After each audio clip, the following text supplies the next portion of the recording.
Friends Under the Summer Sun. Author Ashutosh Pathak. Illustrator Kanak Shashi.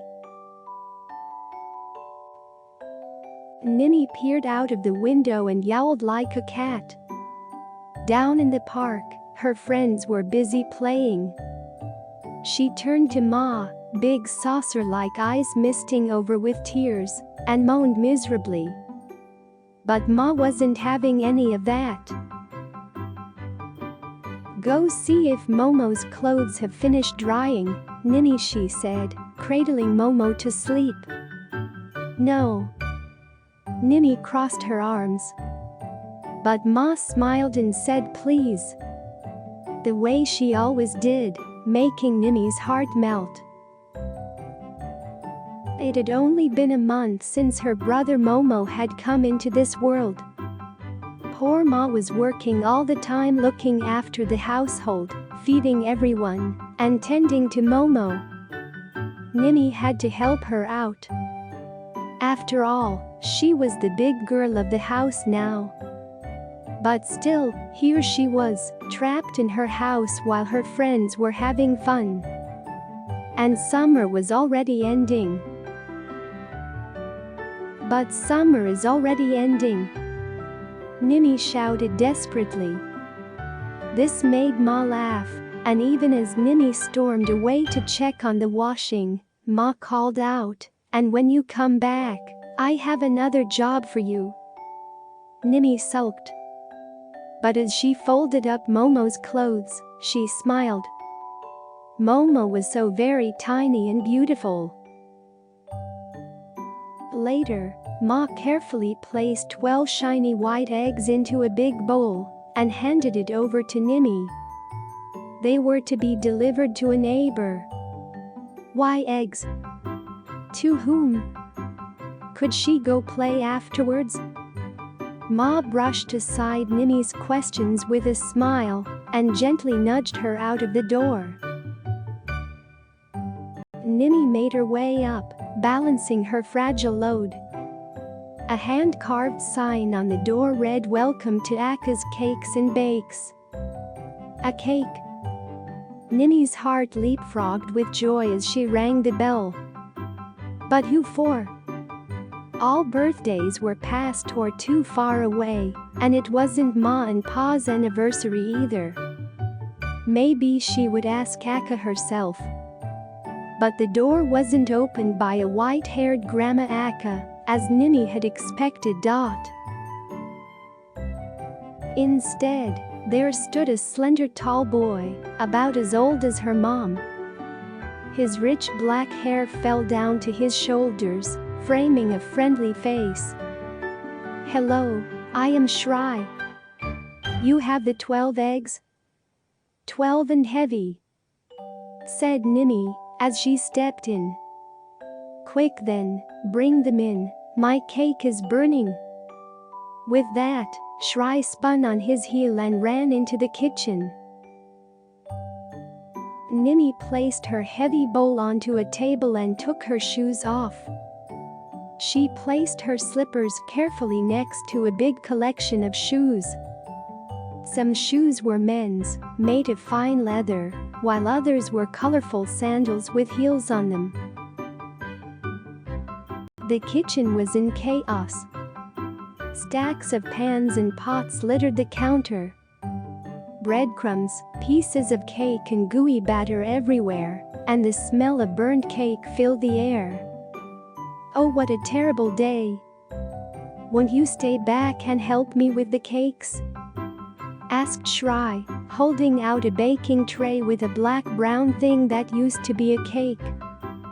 "Me?" said Nimmi. "But I don't know how to bake." "Oh, it's easy. You take something you love and give it a shape." "But I love summer, and it's going away." Nimmi pointed to the window. "How can that become a cake?" At that, Shri's eyes twinkled. "The things you love never go away," he explained. "Just close your eyes and remember the smell, the touch, the colors and the taste. That way, summer will forever stay. The summer smells of mangoes and peaches, lemons and grass. It's blue and green and golden. Look, like the colors on your nails. Nimmi pointed to Shri's hands. His carefully shaped fingernails were painted playful shades of sky blue and lemon green. Then she led Shri to the big window in the living room and opened it. The soft curtains embossed with branches and leaves billowed with the wind and caressed them as they danced in circles. "What a delightful summer," said Shri. And that is what they made. A heart-shaped cake covered with golden green icing. Little blades of green grass were lined evenly along the sides. On top, a bunch of bright lilies and petunias nestled amongst golden brown leaves. Later, as she watched Shri pack the cake into a box, Nimmi couldn't help but ask, "Shri, who is Akka, the name on your door?" "Me," smiled Shri. "So are you a girl or a boy?" asked Nimmi. "Does it matter?" said Shri. Nimmi thought about it and replied, "No, not at all," and held out her hand. "It's all the same, as long as I get more cake. Anyway, we are all friends under the summer sun." Shri shook her hand and grinned. As Shri helped carry the big cake back to her house, Nimmi kept wondering who the cake was for. She rang the bell, and the door opened. "Surprise! It's your own birthday." All her friends crowded around and cooed with delight as Nimmi opened up the box of her summer cake. Nimmi looked back and saw the love in her mother's eyes and a smile that was brighter than summer itself. A letter from the real Akka. As a child, I always felt like a girl, even though I had the body of a boy. My feminine behavior attracted unwanted attention, and I realized very early that the world was not an easy place for me. Thankfully, I felt safe at home because my parents never really harassed me for my feminineness, be it wearing makeup or women's clothes. At school too, my teachers were loving, and this is where I found other amazing friends who also identified themselves as girls. Such an inclusive atmosphere, free of discrimination and bullying, gave me confidence to grow up freely, without any guilt or shame. When I was growing up, it was almost impossible to come across a children's book that had a trans character in it. Times are changing.